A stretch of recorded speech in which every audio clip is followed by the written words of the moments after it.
Nderuar teleshikues, mirëmbrëma. Ju flas nga salla qendrore e Pallatit Kulturës Aleksandër Moisiu, qytetit Durrësit, ku po përgatitet tashmë debati midis dy kandidatëve kryesor të forcave kryesore politike të qytetit Durrësit, zotit Arqile Goreja, kryetari aktual i bashkisë qytetit Durrësit, dhe zotit Miri Hoti, përfaqësuesi i Partisë Socialiste.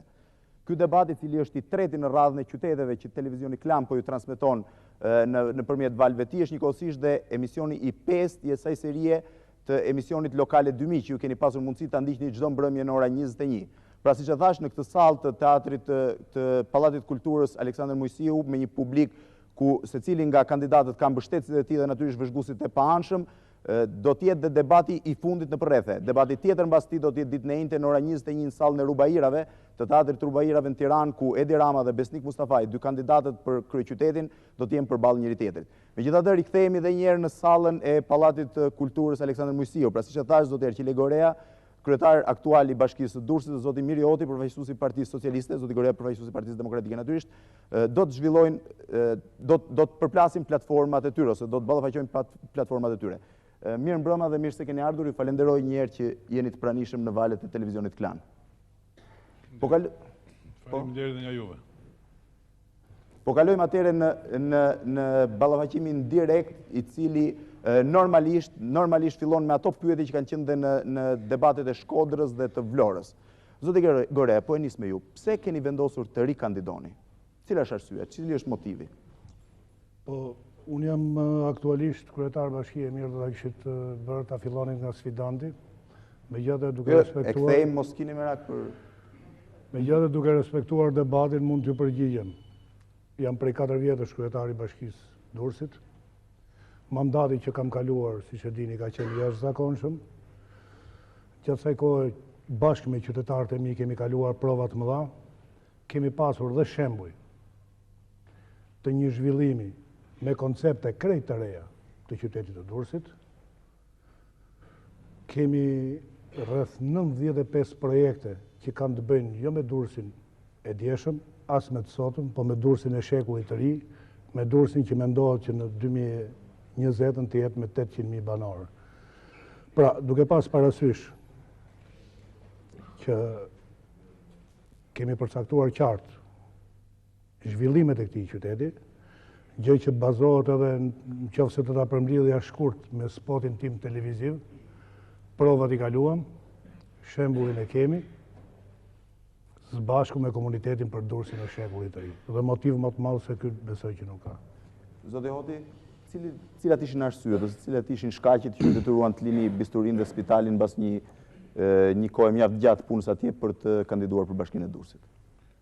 Unë kam më të thjeshta këto shkaqet, që një dëshirë subjekteve politike që unë përfaqësoj, e mjaft të qytetarëve dursak dhe dashamirësve të mi, sigurisht edhe dëshira ime për të kontribuar diçka në qytetin e Durrësit.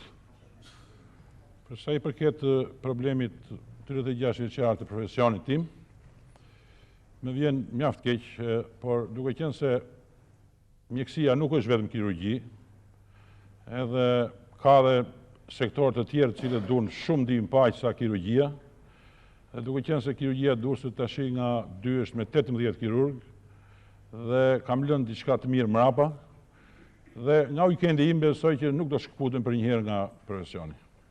Përpara se ta kaloj në pikat bazë, pra në dy platformat elektorale, dy kandidatëve të partive kryesore për qytetin e Durrësit, duhet ju bëj një pyetje të cilën nuk e kam bërë në qytetin e Shkodrës dhe në qytetin e Vlorës, por që besoj do jetë një pyetje miqësore. Po e filloj me zotin Hoti, me qenë se zoti Goreja bëri një kritik çfarë për radhën e folit. Zoti Hoti, a i njihni ju zotin Goreja? A i keni njohur përpara se të kandidonit? Jo me kaq emocione zoti Blendi, por me çik entuziazëm të gjithë sallës, jo të gjysmës sallës, që nuk më erdhi mirë domethënë, por që kjo që një gjë mirë se edhe salla do bashkohen njerëzit, do afrohen, do janë bashkuar në çdo rreth ku kemi qenë. Për këtë mos dini të qetë. Jo, po i kemi bashkuar në Arqile apo. Edhe bashkë kemi qenë, nuk e majmë në 75 në 78, po kështu në podium të dy, jemi nderuar me medaljen 10 punonjësit më të mirë të rrethit. Ai si inxhinier, unë si mjek. E qatë e re jemi bashkëqytetarë. Do flasësh, do shohësh diçka. Doni, ju lutem salla, ju lutem për të qenë më. Zoti Goreja, keni diçka për shtuar? Në fakt pyetja do ishte e njëjtë, po. Po në qoftë se pyetja është e njëjtë dhe unë po i përgjigjem. është e vërtet. Unë atë vit jam shpall inxhinieri më i mirë i vitit, se rezultati një pune studimore dhe i realizimit të mjaft projekteve që kisha bërë. Zoti Miri, po atë vit është shpall mjeku më i mirë. Do të ketë qenë bas vitit 80. Me Mirin njihemi se kemi 4 vjet që punojmë në një farë mënyrë në bashkinë e Durrësit. Zoti Miri është këshilltar pranë bashkisë Durrësit. Besoj që relacionet i kemi pas tepër miqësore. Shpresoj që do jenë tilla edhe më pas. Jo vetëm gjatë fushatës, po dhe pavarësisht se cili do jetë fituesi në qytetin e Durrësit. Unë mënyrën e qeverisjes e kam pasur së bashku për një Durrës më të mirë. Ky ka qenë një slogan që më ka ndihmuar gjatë qeverisjes time dhe qytetarët e kanë ndjerë veten më afër meje.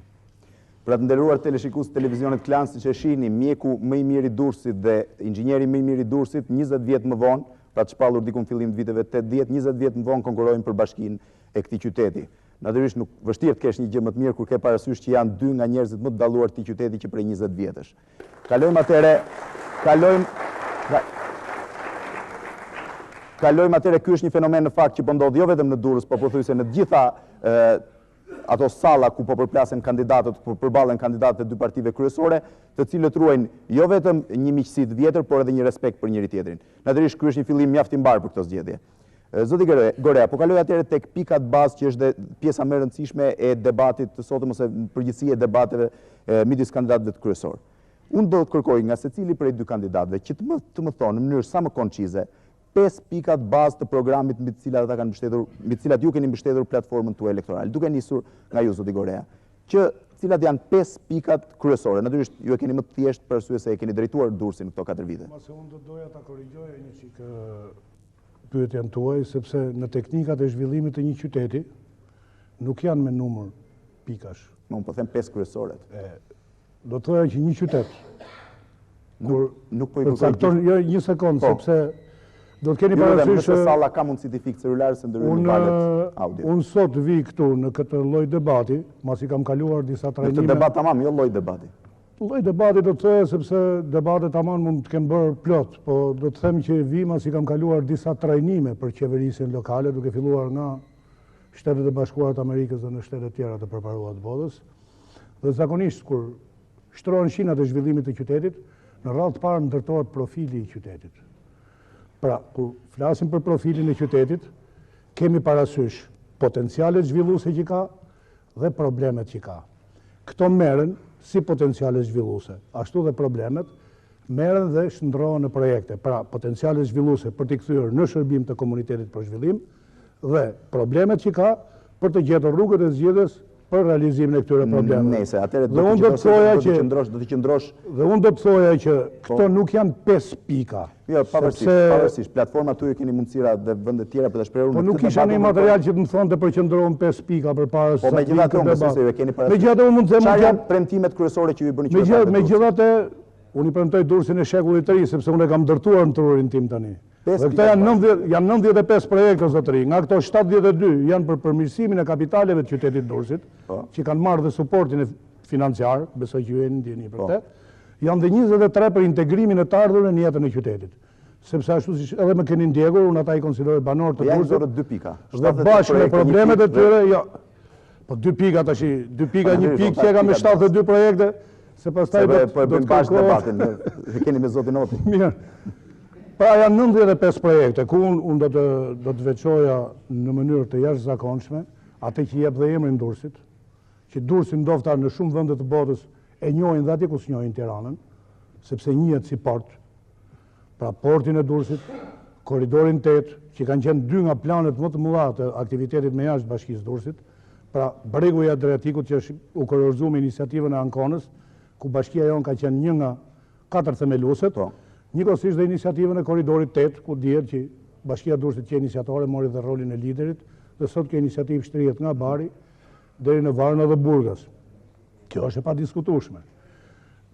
Janë shumë pika që kanë lidhje me përmirësimin e infrastrukturës, të cilët ju mund të ndërtoni si të keni dëshirë pas një lloj kompleksi, dhe përgjigje nga ana ime, sepse fjala infrastrukturë është shumë e gjerë. Kur i thash, ju pyeten, kur shkoni një takim elektoral, cilat janë gjërat bazë që i premtoni elektoratit që keni përballë? Unë kur shkoj në një takim, zoti Blendi, unë kur shkoj në një takim elektoral, U them dy llafe, unë jam Arqile Goreja, kemi kaluar 4 vjet bashkë. Kemi pasur rast ta njohim njëri-tjetrin, se ka marrë dhe herë tjera.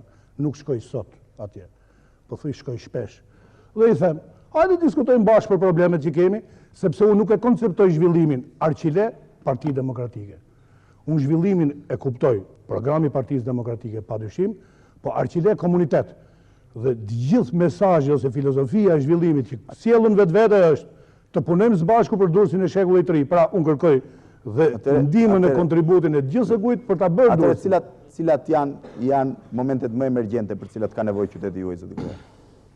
Qyteti jonë, po të flasim me fjalë të përgjithshme të gjithë Shqipërisë. Po të flasim me fjalë të përgjithshme shqiptare, fillo rrugë, kanalizime, ndriçim, ujësjellsa, telefoni. Për këto të pestë atëherë më jep një shpjegim. A keni projekt? Ju kapa me 5 parat. Me 5 parat që dhash, po të them që për të 5 ka projekte dhe unë mund t'ju jap edhe 5 mund ta studioni, është një libër me 72 projekte për Durrës. Faleminderit. Kamerat. Gjure, që në të gjë dhe busi. Që se doni edhe për të ardhurit, është dhe një libër tjetër me 23 projekte për të ardhurit, ta keni lexojnë. Atëre më thuaj projektet më kryesore që do të keni të parat. Po projektet më kryesore që kanë të bëjnë dhe me iniciativën e korridorit 8, do të thoya që mushkërit e gjithë Shqipërisë, sepse këtu nuk është kontributi vetëm për qytetin e Durrësit, por është për gjithë Shqipërinë. Përderisa 85% e mallarave dhe pasagjerëve lëvizin nga porti i Durrësit, iniciativa korridorit 8 u morë në momente shumë të jashtëzakonshme, ju e dini mirë, në një kohë kur Milo deklaroi që porta korridorit 8 është Selaniku, në një kohë kur kishte një lloj dashurie ndërmjet qeverisë shqiptare dhe qeverisë greke për projektet e korridorit 8, ne, si detyrë imediate, morëm iniciativën e krijimit të lobit kryetarëve të bashkive të korridorit 8 për të krijuar një zë të fuqishëm në mënyrë që interesat tona kombëtare dhe interesat e qytetit Durrësit në mënyrë të veçantë të paraqiteshin me dinjitet. Është disi paradoks, zoti Blendi, të mendosh që porti i Durrësit, ai që i ka dhënë jetën këtij qyteti, në kohën e ilirëve i shërbente gjithë Ballkanit.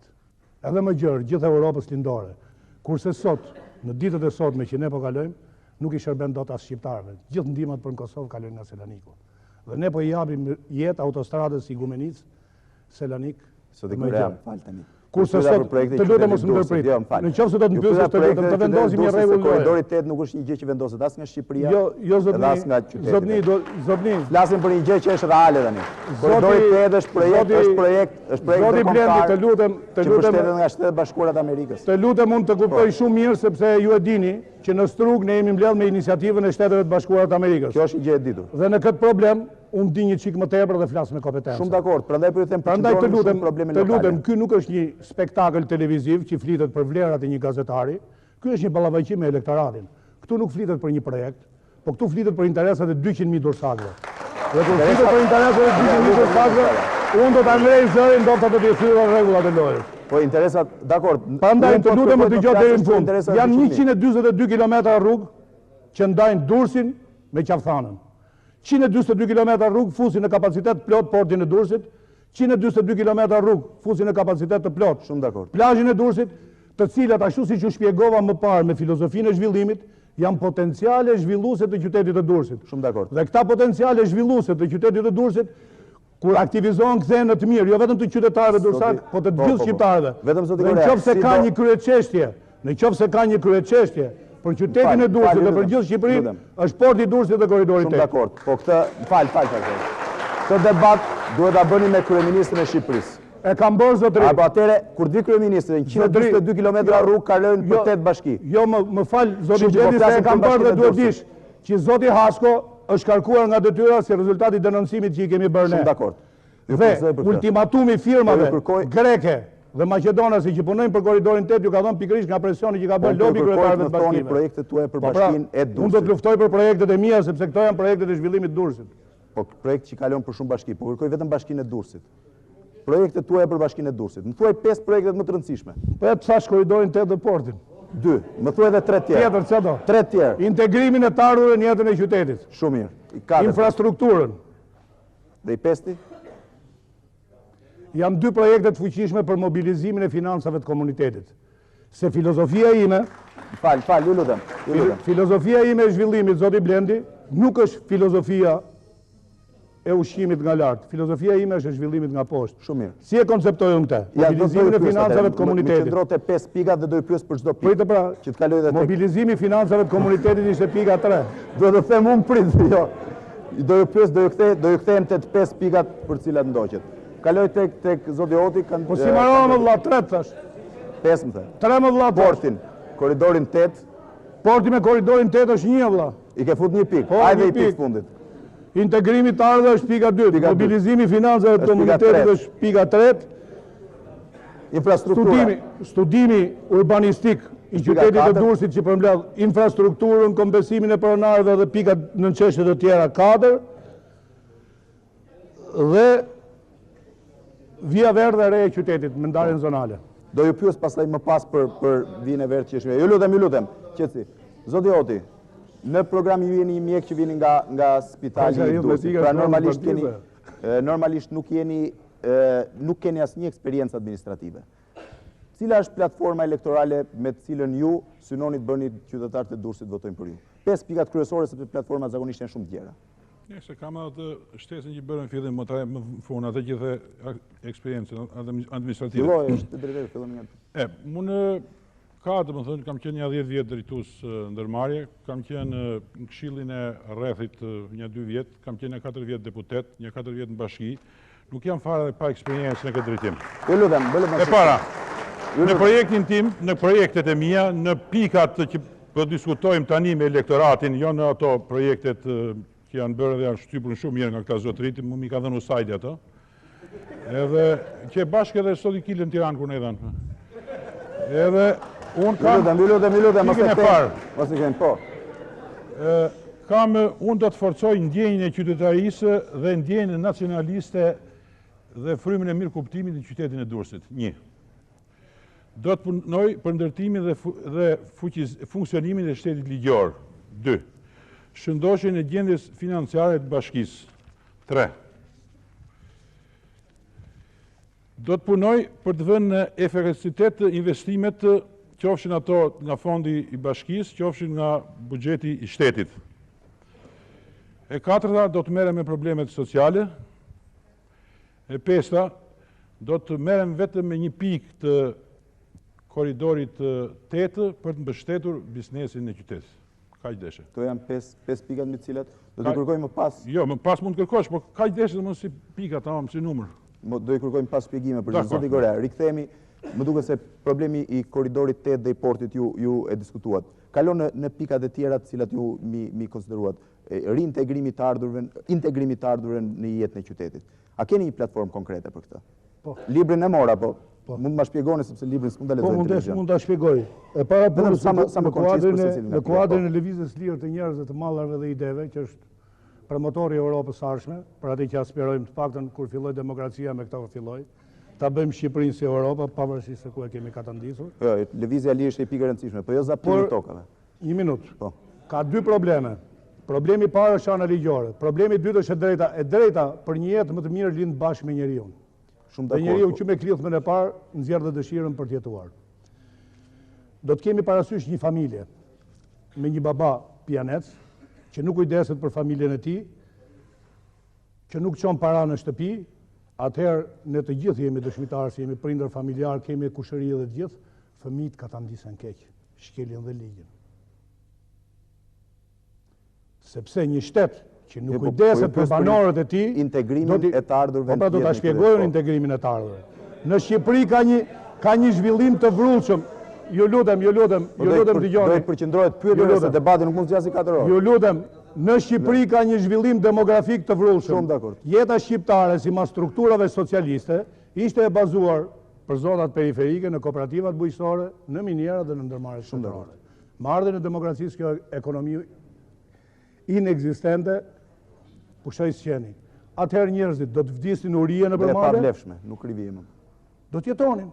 Dhe në një kohë kur ne shqiptarët u hypëm anijeve, shkum në Itali, as i morëm leje fare, shkum në Gjermani, shkum në Francë, deri në Shtetet e Bashkuara të Amerikës, nuk i kemi marrë leje për këtë. Por ata gjykuan. dëshira për jetë është e madhe dhe është e shenjtë në gjithë botën. Ata gjykuan, na pranuan, na futën nëpër kampe disi, derisa njerëzit fillon të rregullohen. Dhe unë jam partizani i asaj. Njerëzit janë njerëz dhe duhen mbështetur për një jetë më të mirë. Tash kemi një problem. Si do të integrohen këta njerëz? Unë nuk jam absolutisht dakord për zënien abuzive të këtyre. Po në Shqipëri ka një kontradikt ndërmjet zhvillimit të vrullshëm të mentalitetit ekonomisë tregut dhe prapambetjes shtetërore për t'i parapri me projekte këtij zhvillimi. Kjo sjell pastaj akumulimin e problemeve që shpërthejnë me simptoma të tilla, jo me zënien e abuzive të tokave, ndërtimet pa leje dhe gjëra të tjera. Nga ana logjike është shumë e saktë. Pra, pikërisht një nga projektet ju do ta lexoni atje, është edhe zgjidhja e konfliktit të pronësisë, sepse ekzistojnë dy lloj konflikte. Shumë dakord. Konflikti privat, kur një ardhur ka zaptuar tokën e një privati, ekziston konflikti privat-shtet, kur ka zaptuar tokën e shtetit. Në këto të dy konflikte, bashkia merr përsipër rolin e mediatorit që në të dy rastet konfliktet të zgjidhen në favor të individit dhe të grupit. Ky është një projekt i veçantë, cilin po deshet ju ta shpjegoj këtu po deshet. Si do ta zgjidhni ju ato toka të privatëve që janë zaptuar nga privat? Po, ka dy arsye. Në qoftë se ne realizojmë mirëkuptimin ndërmjet dy privatëve, pra privat sepse në studimin e vijës verdhë unë duhet të flasë shumë, nuk më del një orë, duhet në masi një vit për me folë për këto, se ka 4 vjetë që po punoj. Në studimin e vijës verdhë që kemi bërë dhe në zonifikimin e vijës verdhë kemi parashiku dhe një zonë për 400 hektarësh për kompensimin e pronarëve, që është diku në breg të detit. Mund të shikoni dhe ati ku ndodhe zona kompensimit.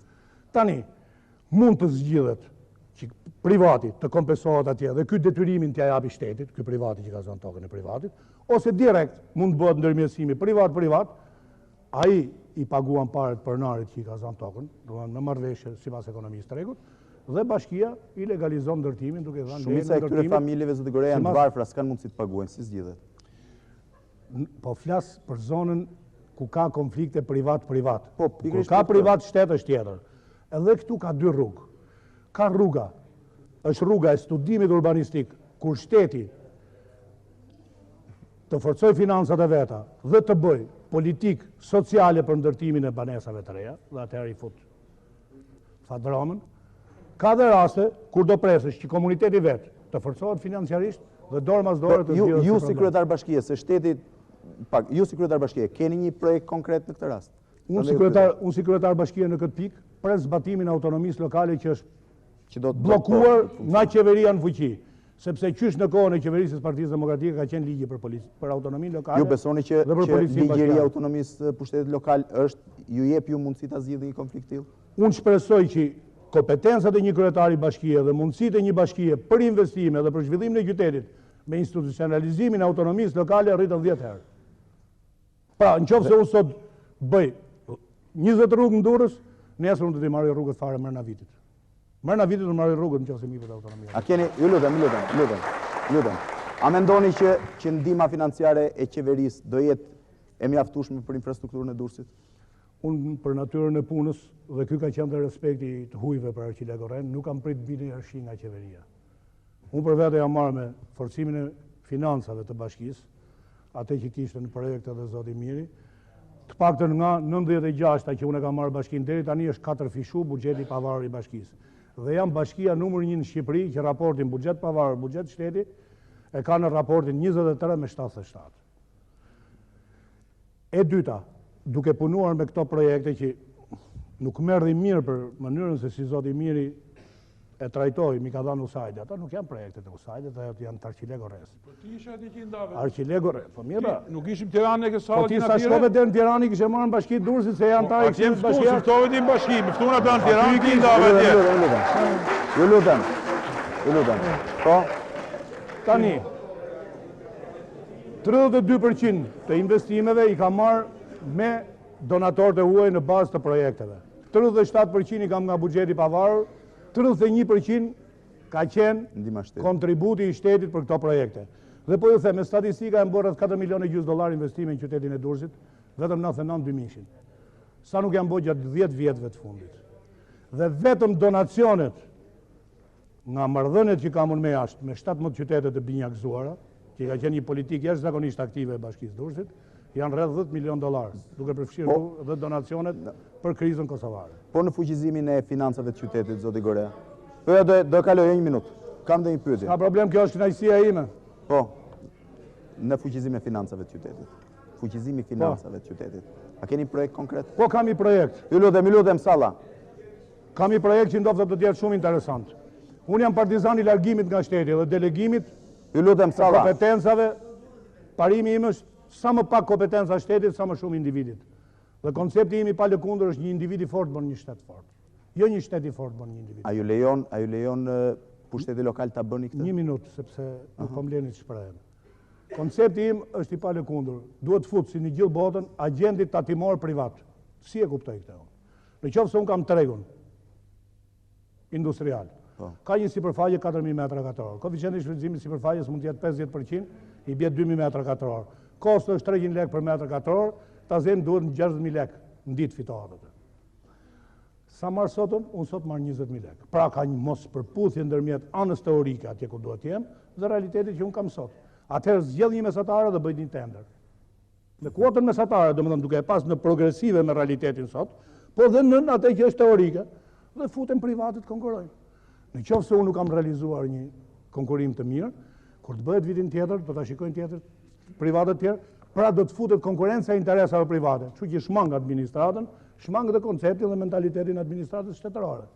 Kështu mund të forcohen financat e komunitetit. A mendoni që financat e Durrësit, zoti Goreja, sipas programit tuaj mund të fuqizohen deri në investime lokale që të bëhen nga vetë bashkia? Fuqishme? Po unë duket se ta tregova më radh këtë rrugën këtu është me investimet e bashkisë komplet. Domethënë, në qoftë se pjesën e parë, veç donatorëve. Në qoftë se pjesën e parë e patëm me USAID-in, pjesa e dytë është totalisht nga buxheti i pavarur. Ndriçimi, trotuarët dhe lyrja e fasadeve është komplet në buxhetin e pavarur. Faleminderit. Zoti Hoti, ju lutem. Zoti Hoti, duke nisur me pikat tuaja, me qenë se filluam me fuqizimin e financave, a keni një strategji konkrete? Unë kam një strategji konkrete se nuk ka se si të shkoj ndryshe kjo. Nga vitin 97, 98, 99 dhe 2000 janë shtuar gradualisht nga buxheti i shtetit, njerë 50, njerë 30 dhe vjen shuma 100 milion është diferenca në 4 vjet që shtohet, domethënë afërsisht duke i marrë 4 vitet. Nuk ka pse të paksohet tash gjatë tyne 4 vjetëve të tjerë, në një kohë kur në fuqi është kjo qeveria këtyne 3 vite të fundit që i ka shtu më shumë këto fondet, dhe që unë jam një përfaqësues më dhënë i asaj force politike. Pastaj kam disa gjëra tjera në lidhje me buxhetin vetjak, e vërtet është ajo që nga 50 milion ka vajtur 110 milion në buxheti i bashkisë vetëm me lëvizjen e dy taksave më njëherë që kaluan kompetencat e bashkisë, ishin kompetencat e shtetit, domethënë taksa e pasurisë dhe taksa e ndërtimit, influencuar në këtë dhe duke qenë se së bashku me fondet e buxhetit, gjithmonë ka qenë raporti 1:4. Gjithmonë buxheti i bashkisë ka përballuar 1, buxheti i shtetit ka përballuar 4. Ka tejkalimet buxhetit bashkisë, po mbledhja taksave ka shkuar nga 37 në 47, në 42 dhe asnjëherë nuk e ka tejkaluar, domethënë nuk është mbledhur në rregull. Kjo nuk është mbledhur edhe për arsye se ekzistojnë rreth 2000 subjekte dhe në zyrën e licencës janë 780 licenca të lëshuara. Ndoshta këto nuk i paragjykoj, ndoshta mund të kenë falimentuar, ndoshta si mbledhen takset nga ata që shkojnë direkt, mund të ketë edhe një formë korrupsioni, po të gjitha këto domethënë tregojnë që nuk është kërkuar si duhet llogari në këtë pikën e forcimit të buxhetit. E dyta, në lidhje me do t'i vazhdoj të pjesa këto, vazhdoj me këto të ardhurit, me përgjigje dhe të këtyre. Vazhdo me të ardhurit dhe me po. Me të ardhurit, pa. Ju lutem. Tani edhe sot që jemi para jush dhe që po bëjmë fushat elektorale dhe që lëshojmë gjithmonë fjalë bukura edhe që domethënë vetëm lule lëshojmë nga goja. Unë në Tiranë ditën e hanë, masi bëm mbas kryeministrit atë deklaratën shumë të vogël, nuk pranova që të shkoj vetë në zonën e Knetës, i thash të vi qeveria që ka të drejtë t'ju legalizoj juve. Atje ta bëj fushatën elektorale dhe me vendimin sa ju takon juve si komunitet, t'ju bëj komunë, të gëzoni drejtë e komunës dhe mos bëhet ajo që u bë para sa vjetë, kështu që u mlodhen sa shoqata në Durrës e bënin fletushka që po na ndyn Durrësin. Dhe sot dalin që po thënë që ata janë vëllezërit tanë, ata i kanë përkaqur fushatin 92 që do na dinë. Jo, lutem. Po. E dyta, për sa i përket efektivitetit të investimeve. Ju lutem. Efektivitetit të investimeve, unë kam parasysh që po e lutem se janë kandidatët që po diskutojnë do bëj më pak metra rrugë, më pak metra kanale, më pak kështu kanalet të ujrave të zeza dhe të bardha, por ato do t'i bëj me një cilësi që mos të përsëriten kaq shpejt, se duke u përsërit kaq shpejt, u bë domethënë që për çdo fushat duhet të bëjmë nga një rregullim rrugësh ose nga një kallajisje të rrugëve. Kompetencat e bashkisë për tendrat janë të plota. Tenderimin e bën bashkia, kontrollin e bën bashkia, gjobat i ve bashkia, marrjen dorëzime bën bashkia. Me përjashtim prokurës, po edhe prokura kur dorëzohet, duhet të bëhet duhet kontrollohet po nga bashkia. Kështu që mendimi im në infrastrukturën në këto projekte tona, ka disa që edhe janë emergjente, edhe që zgjidhen me fondet e bashkisë dhe të qeverisë. Për shembull, rruga Porto Romanes nuk zgjidhet me fondet e bashkisë, se i ha gjitha fondet e bashkisë. Atë do japi qeveria se s'bën. Ose rruga që parashikohet për të bën kallë, nuk zgjidhet me fondet e bashkisë. Ose kanali i madh kulluesi i plazhit të lagjes 13, që përmbyten edhe në verë dhe në dimër, është një fenomen kështu, do të bëhet me fondet e qeverisë, nuk bëhet me fondet e bashkisë, se pastaj do të lëm pa një 5 lekë, domethënë qoftë edhe kulturën ose sportin.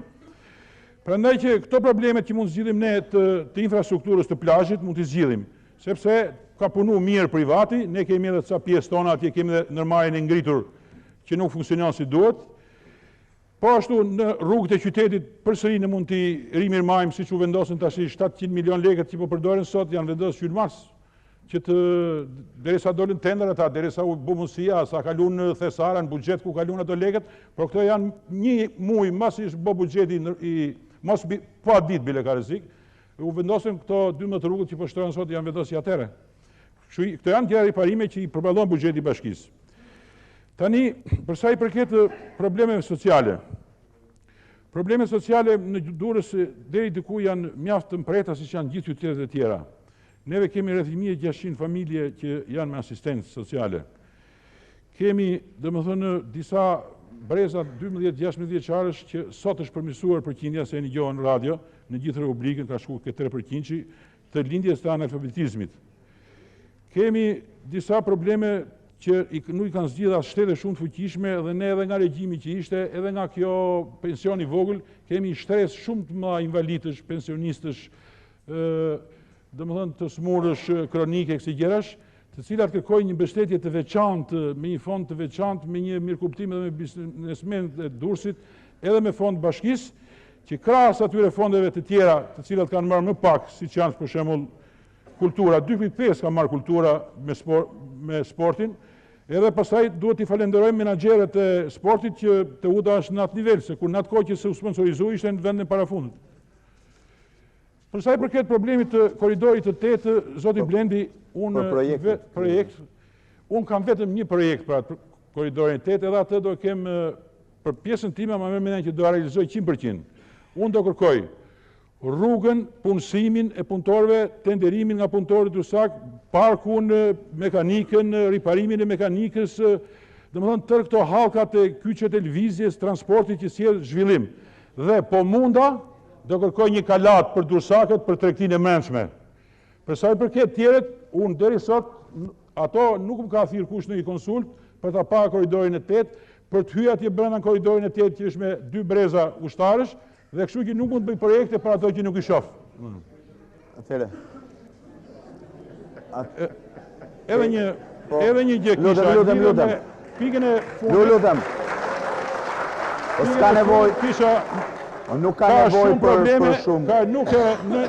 Nuk besoja që situata është në Durrës më e tensionuar se në Vlorë dhe Shkodër. Nuk jemi aktor. Pavarësisht që këtu është teatër, ne jemi aktor, na falni, jeni shumë nderuar se jeni të ftuar. Tani për sa i përket urbanistikës, nga viti 78, bile edhe përpara 75, bashkë me doktor Aleksandër në atë Refik Kajsiun, kam qenë antar i Këshillit Rregullues të qytetit Durrësit. Kemi pas nën patronazh një institut të Romës edhe institutin e projektimit në Tiranë. Që në atë kohë më lindi një ide, domethënë se ç'është problemi ndërtimi dhe si duhen ruajtur qytetet e vjetra. Edhe atëherë, edhe tashi këtë që ka dhënë urbanistika e Durrësit dje, jo më larg, del po e njëjta gjë. Durrësi si qyteti vjetër në 2 lagjet e para duhen bërë riparime, me remetime dhe ndërtesa të vogla që mos ersojnë anën e saj muzeale. Durrësi mund të shpërndahet për zonë urbane, të rishikohet Shkozeti për zonë industriale dhe zonë urbane, ndërsa plazhi dhe Kallmi, me shpenzime shumë të mëdha, megjithëse një pjesë e asaj është shtuar, do të shfrytëzohet për zonë turistike. Tani vështirësia më e madhe del për ndërtimet e vetë pronarëve të Durrësak, autokton ose edhe të ri, se po i themi 50-60 vjet më nuk janë edhe shumë të ri, zonat cilat me këto ndërtimet të tanishme, atyre ju janë prej krahët, edhe ju del shtrenjtë ndërtimi. Atëre të kaloj tek pjeka tjetër. Zoti Goreja, ju e ndoqët projektin e zotit Hoti. Çfarë vretje keni ju? Nëse unë do kërkoja t'i bërnit një oponent, çfarë mendoni, a më tepër keni avantazhin keni? S'kam qa oponent se t'i bëj, sepse po nisëm nga kjo e funit. Po. Që thot Durrësi vjetër, ne kemi dhënë gjatë tyre 4 vjetëve qeverisë një dëshmi nofta të jashtëzakonshme. Jemi e vetmja bashkinë Durrës që kemi kushtuar rëndësi gërmimeve arkeologjike. Bile kena pas një oponent jashtëzakonisht fort nga shumë opinione që unë s'du t'i përmend tani këtu, se nuk du t'a shfrytëzoj si pikë. Po jemi e vetmja bashki që bëjmë gërmime arkeologjike dhe i kena filluar mas 10 vjetësh me financat e bashkisë. Për sa i përket profilit vjetër të qytetit, vetë rruga tregtare është një dëshmi e qartë që ne ato vlera që Durrësit i japin emrin, ato rrugë që për Durrësin janë të shenjta, ne po japim dëshminë e qartë që po i shikojmë bile dhe mram bisedum bashkë për mënyrën e asfaltimit, sepse thamë që nuk duhet bërë një asfaltim klasik në këtë rrugë, por duhet i profilizuar, sepse profili vjetër që ka pasur. Do të ruhet profili vjetër. Kështu që unë do ta quaja më real debatin, sepse më duket se po shkon në gjëra kështu humbje kohe. Unë jam Arqile Goreja, kryetari i bashkisë Durrësit dhe kam qeverisë për 4 vjet. Kam përpara një sfidant. Çfarë kam bërë unë keq? Si do ta bëj mirë ai? Kjo desha sepse meqense ai ka foli për një platformë tjetër, do doja kritikat tuaja ndaj kësaj platforme, nëse keni. Nëse s'ke, nuk dëgjova një platformë faktikisht. Mendon nuk e konsideron. Nuk dëgjova si lloj platforme, sepse thuhet këtu ka një studim urbanistik që Durrësit i është specifikuar via verdh.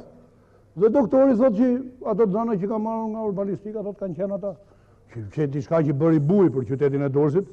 Se unë di që për 100 hektar doktor që në nëndorin e 99 forma ku do ndërtohet. Më fal doktor, unë nuk ju ndërpreva. Jo, fal, s'ka mirë. Për 100 hektar për me shtu vijën e verdhë të Durrësit kanë kaluar dekada të tëra dhe nuk është bërë. Kurse këtë radhë me një material bindës që u bë edhe në vizionin e korridorit 8 për Durrësin e viteve 2020, është hera parë që hartohen planet të tilla të kësaj natyre. Për një Durrës me 800.000 banorë që do të ketë në 2020, u bë studimi i vijës verdh, zonifikimi i sipërfaqeve dhe gjëra ato që u shpjegova në pjesën e parë unë ju. Potencialet zhvilluese që i vinë Durrësit nga ajo që i ka dhënë Perenia që ja ka falë. Po, unë nuk kam një problem edhe se flisni ju, ato që kam përfolë. Problemi imi, s'është problemi kandidatëve, ju lutem. Ato që Zoti ja ka falë qytetit Durrësit, ne duhet i shfrytëzojmë. Kush janë ata që i ka falë Zoti? Është pozicioni gjeografik. Një avantazh është deti, po një avantazh është edhe relievi edhe natyra, sepse nuk është vetëm porti komunikacionit detar, është pikë strategjike dhe komunikacionit e korridor dhe atij automobilistik. Pra ka 3 dimensional. Kjo duhet shfrytzuar. Tjetër, duke pas det dhe breg, zhvillohet turizmi, kjo duhet shfrytzuar. Duke pas det, zhvillohet shpeshkimi, kjo duhet zhvilluar. Pra në skemën klasike të zhvillimit, që është sipas zhvillimit të teknikave më bashkohore të zhvillimit, sipas teknikave amerikane, janë kjo, gjithmonë mobilizohen potencialet zhvilluese. Tjetër, çka ka Durrësi potencial zhvillues? Un potencial zhvillues konsiderohet edhe këtë të ardhurit. Pavarësisht se dikush mund të thotë doktor Miri, tha ajo kanë qenë jo malok, kjo çeçenia kështu. Në fund unë do të shtroj një pyetje. Punojnë djem Durrësak në ndërtim ku punojnë ato? Më falni zot se nuk po bëj debat. Fal, salla i lutem. Punojnë djem të Durrësit në ndërtim? Nuk punojnë. Ata po punojnë, po japin krahun e punës, sepse në kohën tonë, industria më e zhvilluar është industria e ndërtimit dhe e landëve të ndërtimit. Po ato nga ana tjetër, duke punuar, janë konsumator dhe janë të detyruar të blejnë ushqime, veshmbathje, orendi shtëpiake. Pra, bizneset e Durrësit zhvillohen duke bërë tregtime këta. Pra, ky grup njerëzish bashkë me hallet dhe problemet që i ka sjellë qyteti i Durrësit, i ka sjellë dhe precedentin për zhvillim. Aq më tepër ato kanë moshën e re, kanë dhe komponentë tjerë që bashkë me atë që çka unë e quaj problematik, dëmtimin e infrastrukturës, zënien abuzive këto, sjellin edhe një precedent zhvillimi në qytetin e Durrësit. Dhe unë këtë e konsideroj si simbiozë bashkëjetese. Komunitetin e të ardhur, pra qytetarët e ri të Durrësit me qytetarët e vjetër. Se në fundit tash edhe ne që po flasim këtu, dikur kemi qenë të ardhur në këtë qytet. Sepse ky është qytet 2700 vjeçar dhe aq më tepër që është përmysja 3 herë. Si qytet, kështu që nuk mund të pretendoj njëri që ne jemi autoktonë, ato janë të ardhur. Për mua këto, kur shqiptarët kërkojnë të jetojnë në vendet nga më të ndryshme të botës, të jetojnë në vendin e vet, këta e kanë padyshim të drejtë. Zoti Hoti, zoti Goreja, ju lutem se s'është një gjë për rrugën. Zoti Hoti, zoti Goreja bëri një sfidë që normalisht është sfidë edhe personale. Tha, unë kam qeverisur 4 vjet qytetin e Durrësit, cilat janë kritikat tuaja që keni hyrë si sfidant. Po. Në radhë parë jemi atë fjalën që qenë kështu se kam përdorur në herë në jetën time. Nuk e kam përdorur atë dhe nuk është mirë ta përdorim se keni edhe një informim shumë gabim gjeografik për atë zonën e Knetës, se vetëm 36% janë zonës veri lindore. Të tjerët janë të Shqipërisë mesme, Shqipërisë jugut, të Korçës, Skraparit, të këtyre atje. Prandaj përbërën pak a shumë, po ta bësh me kalem, dele barabartë edhe me përbërjen e Durrësit të ardhur, se Durrësi me përjashtu 13.000 banorë që kanë qenë këtu në 49, të tjerët kanë ardhur pjesë. Kështu është përbërja edhe atyre. E dyta, edhe një gjë tjetër kisha për ata, nuk e kam në drejtim të Arqiles, por e kam drejtim të biznesit edhe të firmave të ndërtimit. Neve punojmë shumë pak për sigurimet shoqërore dhe për eliminimin e punës zezë. Puna zezë nuk është eliminuar as në Itali, as në Greqi, nuk do eliminohet me njëherë as në Shqipëri. Por të bëjnë firmat, domethënë punë me ata, punë krau, ditore, pagesë qivore, dhe pas një vjetërsi pune, pas siguracion, kur ligji i jep drejtin që edhe të paguan për 6 muaj, atje, mendoj që për këta të ardhur qytetarë nga zona rilindore, nesër do ngelin edhe pa pensione, edhe kur bëjnë një aksident, ngelin edhe fëmijët e tyre pa bukë. Në këtë drejtim unë biznesmenët dursak do i ndërmoj, firmat do i ndihmoj shumë, por ama gjithmonë me një llogari të fuqisë punëtore, jo në dëm gjithmonë të kurrizit të tyre të ardhurve ose të këtyre domethënë që jeta i pruri të punojnë ndërtimin ke neve, një kohë kur fëmijët tonë punojnë ndërtimin në Itali. Tani kisha edhe dy gjëra kështu, po nuk e kam me këto projektet, Zoti inxhinier Goreja, si gjykoni ju 4 vjeçarin e drejtimit zotit Goreja në Bashkinë e Durrësit? Unë në përgjithësi nuk them që këtu është zero, nuk është ka filluar nga zero, nuk disa punë ka ecur, por aq sa thot vetë zoti Arqile që ka potenca Durrësi, nuk kanë ecur punët, domethënë në atë nivel, në ato potenca që ka vetë Durrësi. Domethënë ka pas resurse, ka pas rezerva, ka pas mundësi që po të ishte mobilizuar një çik më shumë domethënë Këshilli Bashkiake edhe sidomos forumet e bashkisë, duhet të ishim më mirë. Ka thënë ndryshe, çfarë nëse ju keni vendosur të kandidoni? Ja, për shembull, kisha për thënë këtë që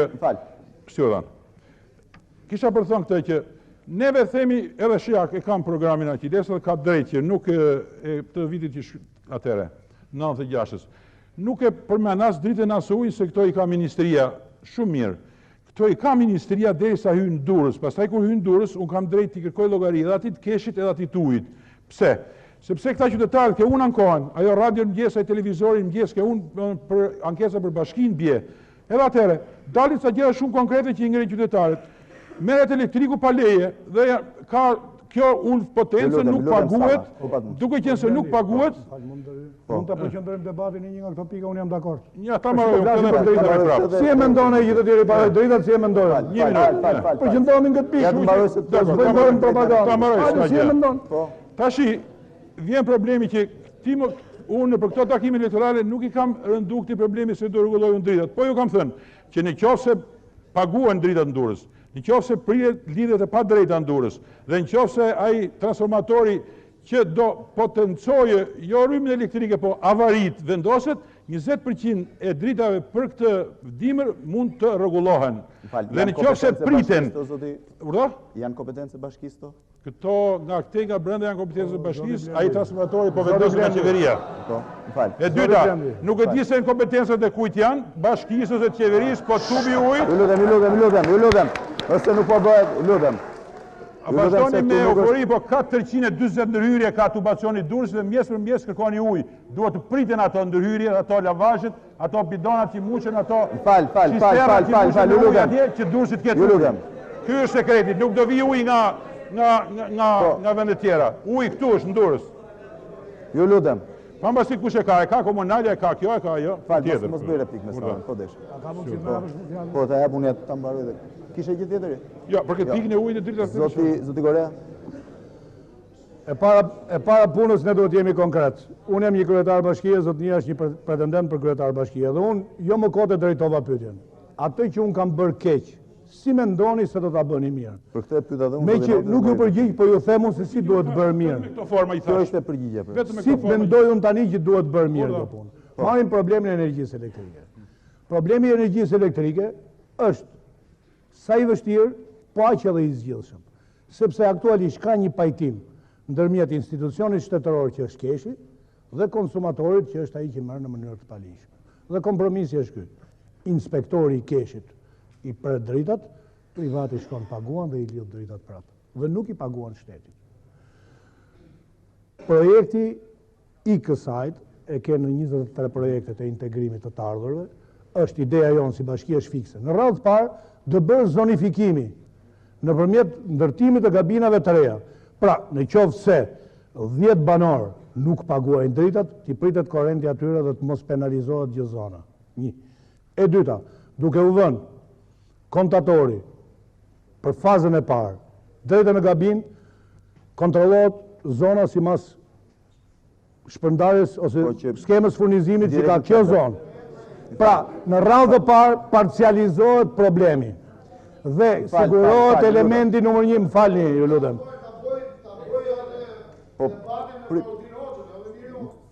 Zotni, unë nuk jam Pallatin, unë jam Arqile Goreja. Ju lutem salla, po. Po mirë, unë nuk kam as i kundërshtim ju me që punoni ke baza elektrika, hajde në ndihmoni. Ju lutem se do pyes. Mund vini ta ndihmoni, nuk ka asgjë gjë. Është kandidati që Unë s'kam një kufizim. Fal, zoti Goreja, po. Unë s'kam një kufizim, kush do me ndihmuar në të zotëri. Vazhdoni. Po, vazhdoni.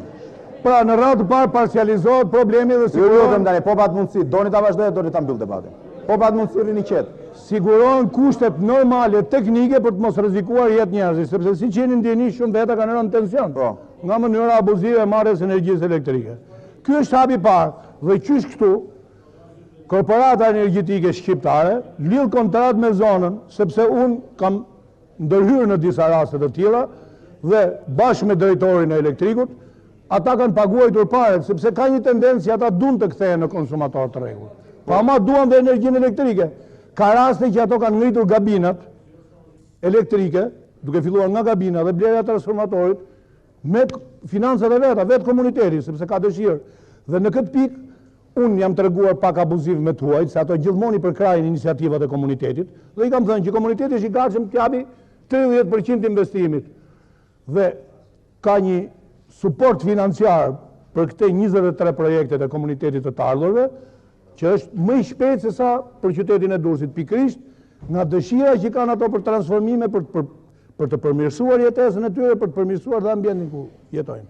Pra, për mendimin tim, duhet parcializuar problemi dhe duhet futur hapi parë në zbatimin e kushteve teknike të shpërndarjes dhe të konsumimit të energjisë elektrike. Varet nga ju kjo zoti Goreja, apo varet nga keshi? Kjo varet nga keshi, por unë, si përfaqësues i komunitetit, sepse ka një paradoks ndërmjet detyrave që ka kryetari i bashkisë dhe të drejtave që ka kryetari i bashkisë. Thuhet për shembull që kryetari i bashkisë është përgjegjës për të drejtat dhe liritë e qytetarëve. Në një kohë kur kryetari i bashkisë nuk ka asnjë të drejtë mbi policinë, dhe policia shkon sot dhe kontrollon familjet e qytetarëve durrsak pa përfaqësuesin e pushtetit lokal dhe pa asnjë lloj mandati nga prokuroria. Fal. Dhe kjo nuk ka ndodhur as në kohën e Enver Hoxhës. Kur vishin për kontrol banese, merte atë kryetarin e famshëm Këshillit Lagjës që e caktoshin si e caktoshin, pa e merte. Nëse se ju përqendrova tek projektin dritë. Po. Unë si kryetar bashkie, për atë që më jep mandati dhe duke shpresuar që autonomia lokale mu do të mi plotësoj kompetencat, unë do të jem element aktiv në zgjidhjen dhe të problemit të energjisë elektrike dhe të problemit ujit, gjithmonë duke krijuar partneritetin privato-publik ndërmjet komunitetit nevojtar dhe shtetit të detyruar për të çuar shërbimet të komunitetit. Këtë do të realizojmë. A kishte mundësi që ky projekt realizojmë parë, zoti Goreja? Në 2-3 zona ne e kemi realizuar. Zoti Hoti, po? Që kjo është realizuar, me thënë të drejtën, se nuk i besoj gazetave, pavarësisht që i shkruajnë e kështu, tash i ka dhe nga niveli gazetare, po kjo gazeta 55 është shkruar që janë bërë 11 transformatorë dhe është realizuar, unë ditë realizuar këtë.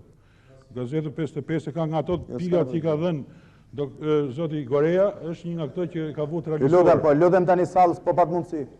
Kështu që këto, unë kësha thënë që këtu nuk e ka mbajt kujt me hyt drejt se kanë qenë për legalizuar, ka qenë pa kriju komuniteti. Kur të krijohet komuniteti dhe komuna, ketë drejt bësh edhe marrëveshje me to. Por unë e dija se kjo është e zgjidhur për shkak të kjo transformatore se e kam lexuar në gazetë. Edhe gazetën këtu e kam. M'fal. Nëse, sepse e shoh që këtu është shumë e vështirë të bëhet një debat për arsye edhe të një tensioni dhe të mungesës ndjekjes së linjës të cilën unë po e ndërtoj debatin. Do kërkoj tani nga secili kandidatët që drejtoj kandidatit tjetër 2 pyetje. Do ta nisni ju zoti Goreja apo ju zoti Hoti? Mund t'ju lë bini dakord. Unë dakord tani. Tani zoti Hoti. Doje nuk kam problem. Nisni ju. Çdo të bëhet me këtë, ç'mendoni juve që do të bëhet me këto ndërtime të paleje dhe pse u kalu domosdoshmë në këto sipërfaqe kaq të mëdha paleje, ndërtime shpaleje? E para. Po. E dyta, ç'mendim keni për vazhdimin e binjakëzimeve me qytetet e tjera? Po. Përsa i përket ndërtime paleje është një problem kombëtar. Dhe kjo për mendimin tim ka ardhur se shteti është treguar i paaft, totalisht i paaft për të paraprirë zhvillimeve të komunitetit me projekte afatgjata. Një. E dyta, ka paralizuar aktivitetin e pushtetit lokal duke mos i dhënë ekzekutivin siç është policia bashkiake. Policia ndërtimore dhe policia rendi nuk kanë as i varësi nga pushteti lokal, përkundrazi varen direkt nga prefektura dhe nga linjat vertikale. Dhe duke qenë të tilla, për mua janë tej masë të politizuara. Unë do t'i përmend vetëm një shembull zotit Miri, që në zonën e Urës Dajlanit u operu në mënyrë masive me 20-30 ndërtime paleje që u prishën dhe u bloku, sepse ekzistonte ideja, u mor një vendim politik, që kryetari bashkisë mund të kishte dhënë leje dhe mund të kishte lidhje korrupsionin në atë zonë. U prishën 20 ndërtime dhe ndaluan. Unë shtoj pyetjem, pse ndaluan? Sepse nuk ishin gjurmët e kryetarit bashkisë, ose se patën frikë nga njerëzit. Ju vetë, çfarë mund të bëni me këto ndërtime paleje? Për mua ka 2 gjëra. Unë para punës vlerësoj djersën e shqiptarëve. Dhe jam me atë që ato ndërtime që janë prestigjioze dhe nuk prishin zhvillimet urbanistike të qytetit, të legalizohen. Kurse për sa i përket atyre që paraqesin problematik për zhvillimet e qytetit, ato paketet do t'i nështrohen prishjes. Por ama mbi të gjitha do bërë një plan urbanistik. Dhe prandaj u thash që 5 pikat e mia duhet të jetë mbas vijës verë studimi përgjithshëm urbanistik i qytetit të Durrësit. Në mënyrë që qytetarët e Durrësit kenë një vizion të qartë për zhvillimin. Se kjo është detyra e shtetit. Ti thot qytetarit, këtu do zhvillohet peshkimi, këtu do zhvillohet zona urbane, këtu do zhvillohet industria, këtu do zhvillohet infrastruktura. Pra, ju si qytetar ta keni të qartë ku t'i hidhni parat tuaja, sepse shqiptarët i kanë fituar me djersat aparat dhe nuk mund t'ja hedhë kush në kanal. Po, fal se nuk është miting që duar të kisni mas çdo fjalë. Pyetja e dytë për binjakëzimin. Pyetja e dytë për binjakëzimin, unë personalisht jam binjakëzuar me gjithë botën. Ne shqyrë që arritëm kësaj dite. Mos po s'ka nevojë. Po jo them dhe këtë tjetërën që nga binjakëzimet ne kemi parë veç mirë dhe po them jo më larg, po mu sot më erdhën dhe litarët e notit Pishinës, nga kryetari i Bashkisë Barit Dhurat. Nga ai që ka dhe nga ai që di nuk e u mirë. Ka që i përdje. Tani keni drejt, keni drejt një replike. Apo doni të prisni pyetjet? Si doj, vazhdoj bashkë më të Zoti Blendi mund t'i jepni drejtën në dy pyetje tjera. Jo, këtë drejt në replikës.